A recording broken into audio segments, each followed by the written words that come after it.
Assalamualaikum warahmatullahi wabarakatuh. Sebelumnya mari kita perkenalan dulu ya. Perkenalkan, nama saya Rahmanesa Bakis dari kelas 6 BMPI Universitas Darun Najah Kampus Bogor. Di sini saya mau menjelaskan tentang teknik dan strategi komunikasi dalam membangun hubungan sekolah dan masyarakat. Ya, mungkin kalian sudah pada tahu, dalam membangun sebuah hubungan yang baik perlu menggunakan teknik dan strategi komunikasi yang tepat, terutama dalam membangun hubungan sekolah dengan masyarakat, khususnya wali murid, ya dan lain-lain.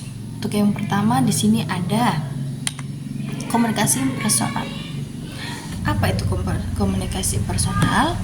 Komunikasi impersonal atau biasa yang disebut dengan komunikasi antar pribadi, yaitu komunikasi yang terjadi antara dua orang atau lebih. Biasanya tidak diatur secara formal. Dalam komunikasi impersonal, setiap partisipan menggunakan semua elemen dari proses komunikasi. Nah, untuk elemen tersebut di sini ada 4 faktor dalam komunikasi impersonal.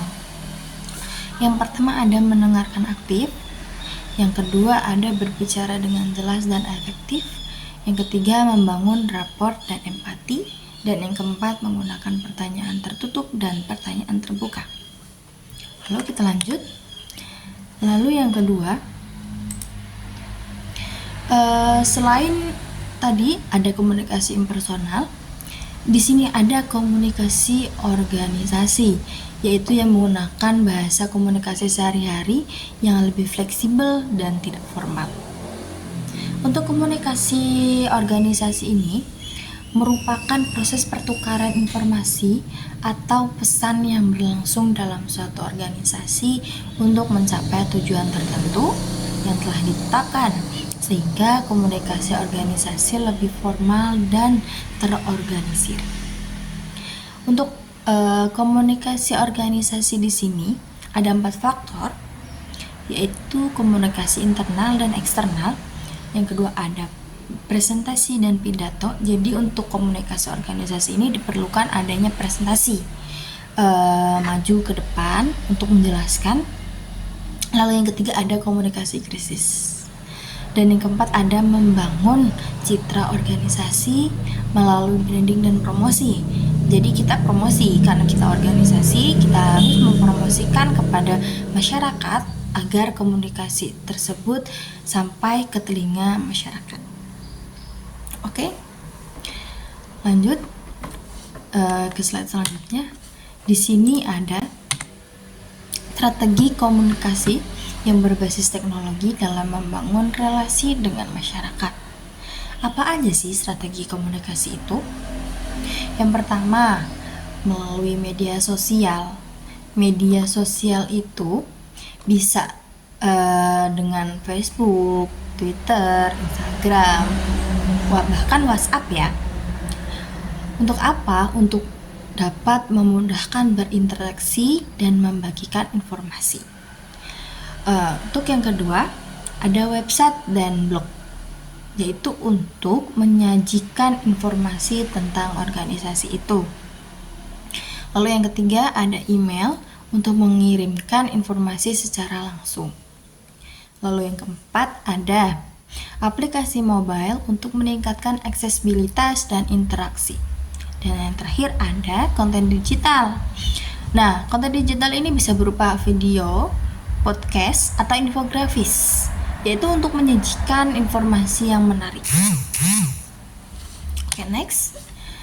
Dengan menggunakan teknologi tersebut, organisasi dapat yang pertama meningkatkan jangkauan dan visibilitas, yang kedua bisa berinteraksi dengan masyarakat secara real time, yang ketiga membangun komunitas online, dan yang keempat meningkatkan kesadaran dan partisipasi masyarakat. Sorry. Lalu lanjut, di sini ada etika komunikasi. Untuk etika komunikasi sendiri, ada yang pertama di sini kejujuran dan transparan dalam menyampaikan informasi.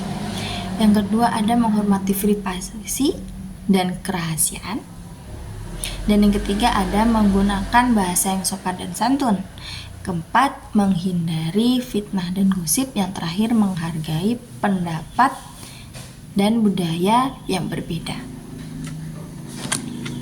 Lalu di sini ada budaya komunikasi.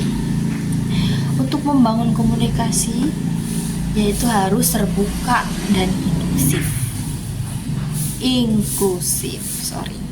Dan yang kedua ada menghormati nilai dan norma masyarakat. Yang ketiga menggunakan bahasa yang sesuai dengan konteks. Lalu ada membangun kepercayaan dan kredibilitas. Yang terakhir mengembangkan komunikasi yang efektif dan efisien. Dengan menerapkan etika tersebut dan budaya komunikasi yang baik, sekolah dapat membangun hubungan yang harmonis dengan masyarakat, meningkatkan kepercayaan dan dukungan masyarakat, menciptakan lingkungan yang kondusif, dan mengembangkan citra positif sekolah. Dan terakhir, kesimpulan dari apa yang sudah saya jelaskan yaitu dari teknik dan strategi dalam membangun hubungan sekolah dan masyarakat, yaitu sekolah dapat membangun hubungan yang harmonis dan efektif dengan masyarakat melalui komunikasi yang terbuka dan jujur, penggunaan teknologi untuk meningkatkan interaksi dan informasi, serta etika dan budaya komunikasi yang baik. Dengan demikian, sekolah dapat meningkatkan kepercayaan dan citra positif, dapat meningkatkan partisipasi dan kesadaran masyarakat, meningkatkan lingkungan yang kondusif untuk belajar, dan mengembangkan hubungan yang saling menguntungkan. Hal ini dapat membantu sekolah mencapai tujuan pendidikan yang lebih baik dan meningkatkan kualitas pendidikan secara keseluruhan. Baik, itu mungkin yang bisa sedikit saya jelaskan tentang strategi dan teknik komunikasi antar hubungan masyarakat dan sekolah. Semoga penjelasan ini bisa diterima dan bermanfaat oleh kalian semua. Thank you. Wassalamualaikum warahmatullahi wabarakatuh.